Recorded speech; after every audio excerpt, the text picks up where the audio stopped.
স্নেহ ছাত্রছাত্রীদের উদ্দেশ্যে আজকে আমার নিবেদন, তোমাদের পরিমিতি বিষয়ের দ্বাদশ অধ্যায় দশম শ্রেণীর যে গোলক চ্যাপ্টার, তার সূত্রগুলি প্রথমে আমরা নির্ণয় করব। তারপর সেই সূত্রের ব্যবহারে এই অধ্যায় থেকে কতগুলো অঙ্ক আমরা এখানে বোর্ডে করব, যেগুলো দেখে পরবর্তীতে আমরা বাড়িতে অনুশীলন করতে থাকবো। তো দেখো, গোলক গোলক তোমরা জানো যে সেই ঘনবস্তু যেগুলি দেখতে ফুটবলের মতো বা ক্রিকেট বলের মতো বা ভলিবলের মতো। বাস্তব জীবনে আমরা ছোট থেকে যে মার্বেল খেলেছি সেগুলি গোলকাকৃতির। আমরা ফুটবল খেলেছি, আমরা ক্রিকেট বল খেলেছি, ভলিবল খেলেছি। এছাড়াও বাস্তব জীবনে ব্যবহারের ক্ষেত্রে যেমন জল ট্যাঙ্কি বা ইত্যাদি, এগুলো গোলকাকৃতির হতে পারে। এছাড়াও ওই ধরনের যে কোনো ঘনবস্তু। এই হচ্ছে আজকে আমাদের আলোচ্য বিষয়। আমরা পরিমিতি যে কোনো চ্যাপ্টারে যখন পড়েছি দেখেছি মূলত দুটো ফর্মুলা আমাদের শিখতে হয়। একটা হচ্ছে তার আয়তনটা কত, আর একটা হলো তার সমগ্র তলের ক্ষেত্রফল কত। এই দুটি সূত্র জানা থাকলে আমাদের পরিমিতির অঙ্কগুলো করা যায়। এখানে একটা সুবিধা আছে গোলকের, এর সমগ্র তল বলতে এর একটি মাত্র তল আছে, সেটি বক্রতল। তাহলে আমরা যদি সেই তলটার ক্ষেত্রফল বের করতে পারি, তাহলে বক্রতলের ক্ষেত্রফলের জন্য একটা ফর্মুলা, আর আয়তনের জন্য আর একটা ফর্মুলা। এই মোট দুটো ফর্মুলা মনে রাখলে গোলকের আর কোনো ফর্মুলা মনে রাখতে হবে না। চলো প্রথমে আমরা যাই যে একটি গোলকের সমগ্র তলের ক্ষেত্রফল। আসলে একটি তল আছে, সুতরাং সেই একটি তলের ক্ষেত্রফল কত এটা আমরা বের করতে চাই।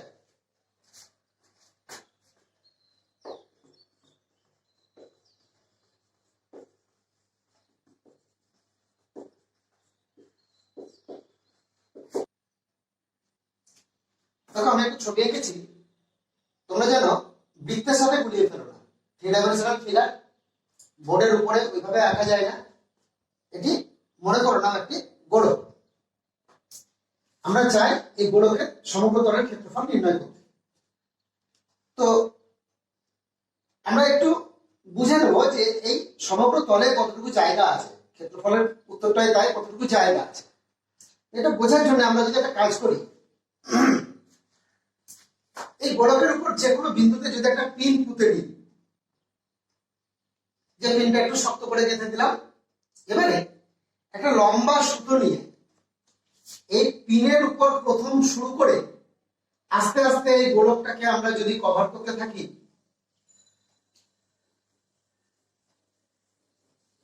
এবং পুরো সুতোটা জড়িয়ে ফেলতে পারি, ঠিক যেভাবে আমরা ছোটবেলায় যখন লাট্টু ঘোরাতাম তখন লাট্টুতে যেভাবে সুতো জড়াতাম অনেকটা সেইভাবে। তবে লাট্টু সুতো অর্ধেকটা জড়াতে হয়, উপরের মাথাটা জড়াতে হয় না। এখানে কিন্তু তা নয়, আমরা একেবারে এই মাথা থেকে শুরু করলাম, সুতোটা জড়াতে জড়াতে জড়াতে একদম এ প্রান্তে এসে শেষ করলাম। তারপর সুতোর বাকি অংশ আমি কেটে ফেলে দিলাম। জাস্ট যতটুকু সুতো আমার এই গোলকটিকে জড়াতে দরকার হলো সেই সুতোটুকুই থাকলো। এবারে এই সুতোটাকে আবার আমরা গোলকের গা থেকে খুলে নিলাম।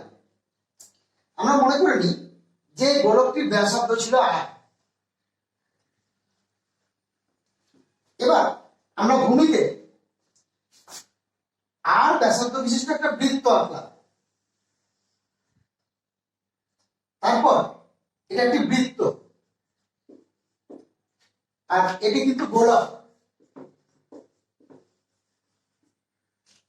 এবার এই বৃত্তের কেন্দ্রে একটা পিন পুঁতে আবার আমরা এই গোলকটিকে জড়াতে যে সুতোটি ব্যবহার করেছিলাম সেই সুতোটা দিয়ে শুরু করলাম। এই বৃত্তটার উপর একটি পিন পুঁতে এই বৃত্তটাকে পুরো সুতো দিয়ে জড়াতে। এইভাবে যখন বৃত্তটা পুরো জড়ানো হয়ে গেল তখন সুতোটাকে কেটে দিলাম। এটিও আর ব্যাসার্ধ বিশিষ্ট একটি বৃত্ত, এটি 1 নাম্বার। এরপর আবার একটা এমনি বৃত্ত নিলাম, আর ব্যাসার্ধ বিশিষ্ট বৃত্ত, তারও কেন্দ্রতে একটি পিন পুঁতলাম। তারপর এই সুতোর পরবর্তী অংশটা এখান থেকে জড়াতে শুরু করলাম, যতক্ষণ না জড়ানো শেষ হয়। এটি গেল 2 নম্বর। ঠিক একইভাবে আর একটি বৃত্ত নিলাম, তারও ব্যাসার্ধ আর, এটি হলো 3 নম্বর। তারপর সে তার কেন্দ্রবিন্দুতে একটি পিন পুঁতে সুতোটা জড়ানো শুরু করলাম, তাও দেখছি আমার সুতো এখন শেষ হয়নি। আবার একটি বৃত্ত নিলাম, যে বৃত্তটি আর ব্যাসার্ধের, তার কেন্দ্রে একটি পিন পুঁতে আমি সুতো জড়ানো শুরু করলাম। দেখলাম একটা ইন্টারেস্টিং বিষয়, যে আমার ঠিক এই বৃত্তটি যখন পুরো জড়ানো শেষ হয়ে গেল, আমার এই গোলকটিকে এক প্রান্ত থেকে অপর প্রান্ত পর্যন্ত জড়াতে যে পরিমাণ সুতো লেগেছিল, এই 4টি বৃত্তে জড়ানোর পর আমার 4টি বৃত্ত পুরোপুরি জড়ানো হয়ে গেল, সুতোও শেষ হয়ে গেল। তাহলে এই সুতোটাই আমাকে এই গোলকটির বক্রতলে কতটুকু ক্ষেত্রফল ছিল, দ্যাট ইজ গোলকের বক্রতল কত বা সমগ্রতল কত, তার একটা ধারণা দেবে। আমরা অলরেডি ক্লাস 9-এ বৃত্তের ক্ষেত্রফলের ফর্মুলা পড়েছি পাই আর স্কয়ার। তাহলে এই সূত্রটি যে পরিমাণ জায়গা কভার করে আছে প্রথম বৃত্তে, সেটি একটি পাই আর স্কয়ার, এখানেও তাই, এখানেও তাই, এখানেও তাই, মানে 4টে পাই আর স্কয়ার পরিমাণ ক্ষেত্রফলে যতটা সুতো লেগেছিল, ঠিক এই বৃত্তের ক্ষেত্রফলটা কভার করতেও ততটাই সুতো লেগেছিল। এখান থেকে আমরা একটা সূত্র পেতে পারি যে এই গোলকটির সমগ্রতলের ক্ষেত্রফল হচ্ছে 4 into pi r square, that is equal to 4 pi r square. আমরা এবার গোলকের আরেকটি ফর্মুলা, অর্থাৎ গোলকের আয়তন, এটা শিখে গোলক চ্যাপ্টারে অঙ্ক করতে পারবো। তো তোমরা জানো আয়তন মানে একটি বস্তুর মধ্যে কতটুকু পদার্থ আছে, বা ভিতরে তার কতটুকু ফাঁকা জায়গা আছে যখন সে ফাঁপা হয়, আর যখন সে নিরেট হয় তখন তাতে কতটুকু ঘন বস্তু আছে, এটাই তার আয়তন বোঝায়। আমরা একটু এই আয়তনটা কতটা সেটা বোঝার জন্য একটা আইডিয়া নিচ্ছি। এভাবে আমরা কি করছি, এই গোলকটাকে যদি মনে করা হয় এটা একটি তরমুজ, তাহলে আমরা কি করছি, গোলকের উপরিতলে একটা ছোট্ট বৃত্ত আঁকছি এবং সেই বৃত্ত বরাবর গোলকের কেন্দ্র পর্যন্ত যাচ্ছি এবং খুব পাতলা একটা ছুরি দিয়ে ওইভাবে কেটে নিচ্ছি। তারপর সেই শঙ্কু আকৃতির ফালিটাকে এই গোলকের মধ্যে থেকে বের করে নিচ্ছি, তাতে গোলকটা একটু করে ফাঁপা হচ্ছে আর আমার একটা শঙ্কু আকৃতির জিনিস বেরিয়ে আসছে, দেখতে এরকম। ক্ষেত্রফলটা আমি যতটা নিয়েছি ভূমির ক্ষেত্রফল ততটা, কিন্তু এই শঙ্কু আকৃতির এই টুকরোগুলোর প্রত্যেকটার বৈশিষ্ট্য হচ্ছে এদের উচ্চতাগুলো হচ্ছে আর, মনে করি এটা হবে 1 নাম্বার। আমি আবার নিলাম, তার পাশে একটা ছোট্ট বৃত্তাকার অংশ, সেখান থেকে এর কেন্দ্র পর্যন্ত পাতলা ছুরি দিয়ে কেটে বের করে নিলাম এবং ক্রমশ আমার এই গোলক আকৃতির তরমুজটা ফাঁকা হতে থাকলো এবং আমি একটি দ্বিতীয় শঙ্কু আকৃতির টুকরো পেলাম, 2 নম্বর। এখানেও এর উচ্চতা কিন্তু আর। এইভাবে আমি ছোট ছোট ছোট ছোট ছোট ছোট বৃত্তাকার চাকতি উপরে আনছি এবং সেই বৃত্তাকার চাকতি ধরে কেন্দ্র পর্যন্ত চলে যাচ্ছি, ক্রমশ কমতে কমতে শঙ্কু আকৃতির টুকরো ওখান থেকে বের করে নিয়ে আসছি। এইভাবে বের করতে করতে করতে আমার এই কাজটা চালাতে থাকলাম যতক্ষণ না পর্যন্ত আমার এই পুরো তরমুজটা শেষ হয়ে যায়। কি হবে, আমি যত কাটবো, একটা বৃত্তাকার চাকতি কাটার পর তার পাশে হয়তো একটা অত বড় আর বৃত্তাকার চাকতি কাটার জায়গা পাওয়া যাবে না, তখন ছোট কাটবো, কিন্তু যাবো বৃত্তের কেন্দ্র পর্যন্ত, এই গোলকের কেন্দ্র পর্যন্ত, এবং এরকম শঙ্কু আকৃতির একটা করে টুকরো ওখান থেকে বের করে নিয়ে আসবো। এবং এই কাজটা চলতে থাকবে যতক্ষণ না আমার এই পুরো গোলকটা বা গোলক আকৃতির তরমুজটা কাটা শেষ হয়ে যায়। তো ধরা যাক এই আমার লাস্ট টুকরো। এখানেও কিন্তু গোলক এই শঙ্কুটির উচ্চতা আরই হবে, যেটা আমার ওই গোলকের ব্যাসার্ধ। এবার আমরা যদি এই ভূমির ক্ষেত্রফলটাকে মনে করি ক্যাপিটাল A1, এইটার ভূমির ক্ষেত্রফলটা মনে করি ক্যাপিটাল A2, করতে করতে মনে করি হয়তো এটা আমার লাস্ট টুকরো পেয়েছি, যেটা n নম্বর টুকরো, এর ভূমির ক্ষেত্রফলটা an। তো আমরা জানি শঙ্কুর আয়তনের ফর্মুলা 1/3 ভূমির ক্ষেত্রফল উচ্চতা। তাহলে এই শঙ্কুটির আয়তন হবে 1/3 A1 ইন্টু r, এটির আয়তন হবে 1/3 A2 ইন্টু r, এরকম ভাবে লাস্ট এটির আয়তন হবে 1/3 an ইন্টু r। আমরা যদি এই সমস্ত আয়তনগুলিকে যোগ দিই তাহলে এই সমস্তগুলি যোগ হলে যেহেতু এই গোলকটি তৈরি হয়, মানে আমরা যদি আবার যেভাবে কেটেছিলাম সেইভাবে সাজাতে থাকি তাহলে পুরো গোলকটি তৈরি হয়ে যাবে। অর্থাৎ গোলকের আয়তনটা হচ্ছে এই n সংখ্যক শঙ্কুর আয়তনের সমষ্টির সমান। তো আমরা এবার এই সমষ্টিটা যদি করি তাহলে এখানে একটা 1/3 কমন যায়, হয় A1 plus A2 up to an into r।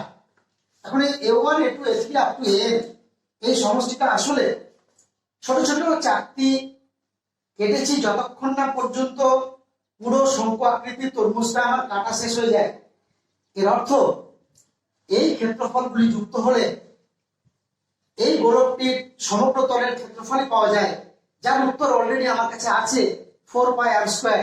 তাহলে A1 থেকে আপ টু n এই সমষ্টিটাকে তুলে দিয়ে আমরা যদি 4πr² বসাই তাহলে এই আয়তনের ফর্মুলা পেয়ে যাব 1/3 into 4πr² into r, that is equal two 4/3 pi r³। আচ্ছা, আমরা এই চ্যাপ্টারের অঙ্ক করতে গিয়ে দেখবো গোলকের সাথে সাথে আমরা অর্ধগোলকও পাচ্ছি। তো সেই জন্য অর্ধগোলক হলে আমি শুধু মুখে বলে নিচ্ছি তোমাদের, অর্ধগোলক তার আয়তন পুরোপুরি গোলকের আয়তনের অর্ধেক। অর্থাৎ একটা তরমুজকে যদি আমরা মাঝ বরাবর পুরো কেটে ফেলি তার আয়তনের অর্ধেকটা অংশ একটা অর্ধগোলকে চলে যাবে, অপর অংশটা আরেকটা অর্ধগোলকে চলে যাবে। অর্থাৎ অর্ধগোলকে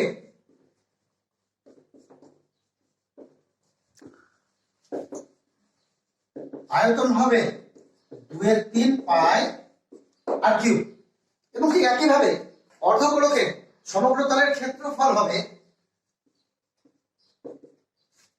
4πr² এর অর্ধেক। এবার যদি দেখা যায় অর্ধগোলক আকৃতির উপরের অংশটি ফাঁকা তাহলে আর কোনো ক্ষেত্রফল যুক্ত করতে হবে না, মানে 4πr² এর অর্ধেক, দ্যাট ইজ 2πr²। তা না হয়ে যদি দেখা যায় সেটি আবার নিরেট, তাহলে তার উপরে আবার একটা বৃত্তাকার চাকতি আসবে, সেই ক্ষেত্রফলটা যুক্ত হবে, দিয়ে আরো πr² যুক্ত হয়ে আমরা দেখতে পাবো যে অর্ধগোলকের ক্ষেত্রফল হয়ে যাচ্ছে 3πr²। এবার তোমরা অঙ্ক বুঝে অর্ধগোলকের ক্ষেত্রফলের ফর্মুলা 3πr² করবে না 2πr² করবে সেটা বুঝবে তার উপরে ঢাকনা অংশটা আছে বা নেই তার উপর। এখন আমি মধ্যশিক্ষা পর্ষদের বই থেকে 11 নম্বর অঙ্কটা একটু লিখে রেখেছি। একই ধাতুর পাত থেকে তৈরি দুটি ফাঁপা গোলকের ব্যাসের দৈর্ঘ্য যথাক্রমে 21 সেমি এবং 17.5 সেমি। গোলক দুটি তৈরি করতে যে পরিমাণ ধাতুর পাত লেগেছে তার অনুপাত নির্ণয় করি।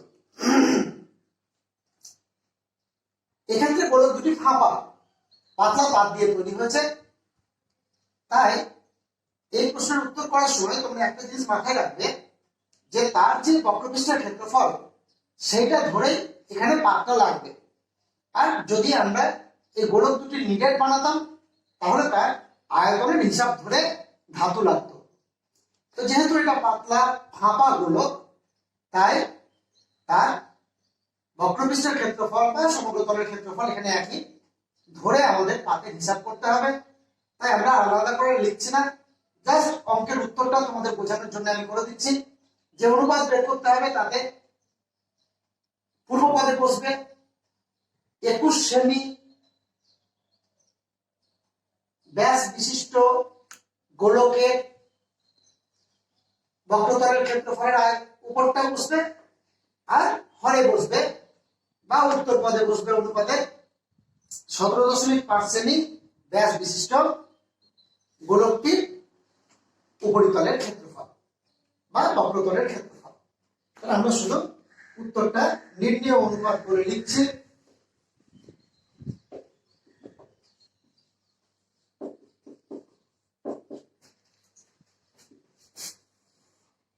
উপরেরটা হলো 4 পাই 21/2 গণিত 21/2। নিচেরটা হলো 4 পাই 17.5/2 গণিত 17.5/2। গুলি কেটে নিলাম। এবার একটু ফ্রেশ করে নেওয়ার জন্য উপরে দুটি 21, নিচে দুটি 17.5, নিচের দুটো দশমিক তোলার জন্য 2 ঘর, অর্থাৎ এর জন্য একটা 10, এর জন্য একটা 10 আমাদের গুণফল এলো। 5 দিয়ে কাটলে 2, এটা 5 দিয়ে কাটলে 5 3 15, 2 25, 5 5 25, এটাও 5 দিয়ে কাটলে 2, এটা 5 দিয়ে কাটলে 35, এটাকে 7 দিয়ে কাটলে 5, এটাকে 7 দিয়ে কাটলে 3, এটাকে 7 দিয়ে কাটলে 5, এটাকে 7 দিয়ে কাটলে 3, উপরে গুণ করলে পরে 3 3 9, 9 2 18, 18 2 36, আর হরে 5 × 5 25। তাহলে নির্ণেয় অনুপাতটা দাঁড়িয়ে গেল ভাগফলের আকারে 36/25, তাহলে অনুপাতের আকারে 36:25। দেখো আমি তোমাদের 12 নম্বর অঙ্কটা মধ্যশিক্ষা পর্ষদের বইয়ে ওই একই চ্যাপ্টারে কোশ্চেন লিখে গেল। একটি ধাতব গোলকের উপরিতল এমন ভাবে কেটে নেওয়া হলো যে নতুন গোলকের বক্রতলের ক্ষেত্রফল আগের গোলকের ঠিক অর্ধেক হয়। কেটে নেওয়া অংশের আয়তনের সঙ্গে অবশিষ্ট গোলকের আয়তনের অনুপাতটা আমরা নির্ণয় করি। এটা হচ্ছে সমস্যা। তো বিষয়টা কিরকম, ঠিক যেভাবে একটি তরমুজের ওপরের ছিলকাটা তুলে দেওয়ার পর যেমন তরমুজটির আকার অপরিবর্তিত থাকে এবং তরমুজটি দেখতে আগে যেমন ছিল তেমনি হয়ে যায়, শুধু একটু ছোট হয়, এখানেও বিষয়টা তাই। বা একটা আলুর খোসা তুলে দেওয়ার পর আলুটি যদি আগে গোলাকার ছিল তাহলে একটু ছোট আকৃতির গোলাকার অবস্থাতেই থাকে, অনেকটা সেরকম। এইভাবে কাটা হয়েছে। তা আমরা ধরেছি প্রথমের গোলকটা এটা, যার ব্যাসার্ধ ছিল ক্যাপিটাল আর। এবার এর উপরের অংশ কেটে নিয়েছি, কাটার টুকরোগুলো আমার এখানে পড়ে আছে, সবকে আমি এক জায়গায় ফেলে রেখেছি, একটা টুকরো নষ্ট হতে দিইনি। আর এই গোলকটি এখন এই উপরের অংশ থেকে কেটে ফেলে দেওয়ার জন্য একটু ছোট আকারের হয়ে গেছে, সেটি এই পাশে আছে। আমরা ধরে নিচ্ছি এটির ব্যাসার্ধ হয়েছে স্মল আর।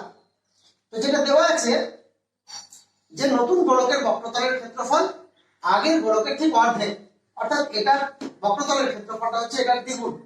তাহলে আমরা প্রথমেই পেয়ে যাচ্ছি এই প্রদত্ত তথ্য থেকে যে এটার বক্রতলের ক্ষেত্রফল ছিল 4 পাই আর স্কয়ার,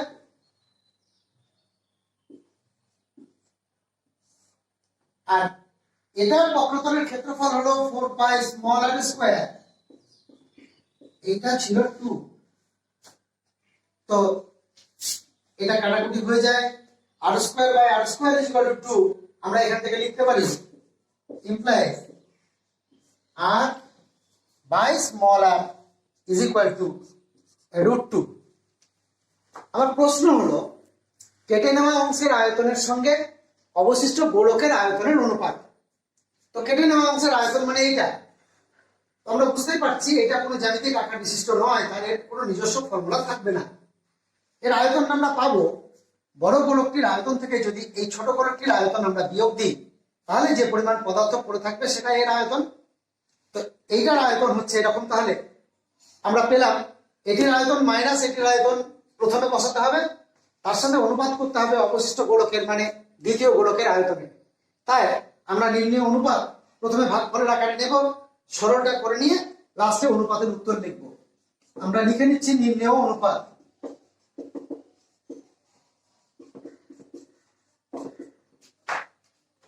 প্রথম যেটা সেটা হলো কেটে নেওয়া অংশের আয়তন মানে এই অংশের আয়তন। এটা তোমরা দেখো 4/3 pi capital R cube minus 3.5 pi small r cube by অবশিষ্ট গোলকের আয়তন 3.5 পাই স্মল আর কিউব। লবে এবং হরে যদি 3.5 পাই কমন নিয়ে আমরা ক্যান্সেল করে দিই, তাহলে এই জিনিসটার উত্তর পেয়ে যাচ্ছি capital R cube minus small r cube by small r cube, এটা ইকুয়াল টু পাচ্ছি R cube by r cube minus 1, that is equal to R by r whole cube minus 1। R by r এর উত্তর আমার হয়ে আছে √2, তাহলে এটা হলো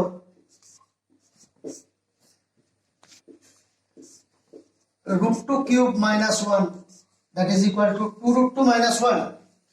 তো যেহেতু অনুপাতের আকারে লিখতে হবে, হরে কিছু নেই, তার মানে আমরা মনে করে নিই হরে আছে 1, তাহলে এই নির্ণয় অনুপাতের উত্তর দাঁড়িয়ে গেল 2√2 মাইনাস 1 is to 1।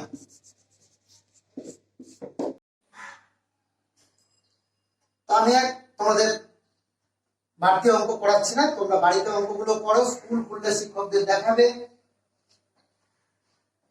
তোমাদের জন্য আর যে 2-4টি কথা বলতে চাই, আমি গতকাল যে ভিডিওটা দিয়েছি সেট তত্ত্বের উপরে, যদিও সেই ভিডিওটি দশম শ্রেণীর ছাত্রদের জন্য নয়, এই ভিডিওটি 9-এর ছাত্রদের জন্য যেমন কাজ করবে, তেমনি 11-এ অর্থাৎ এবছর যারা মাধ্যমিক পরীক্ষা দিয়ে এখন বাড়িতে বসে আছো, তারাও 11-এর বই থেকে শুরু করতে পারবে, ওই চ্যাপ্টার থেকে।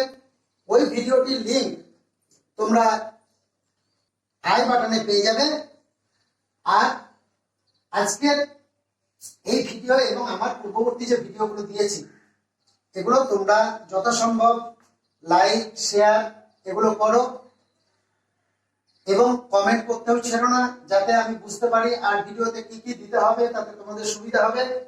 এবং যত লাইক কমেন্ট করবে, আরো বিভিন্ন ছাত্রছাত্রীর সামনে ভিডিওটি আসবে, ফলে আরো বেশি সংখ্যক ছাত্রছাত্রী উপকৃত হবে।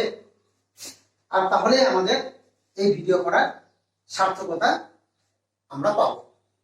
ধন্যবাদ, ভালো থেকো, পড়াশোনা করো।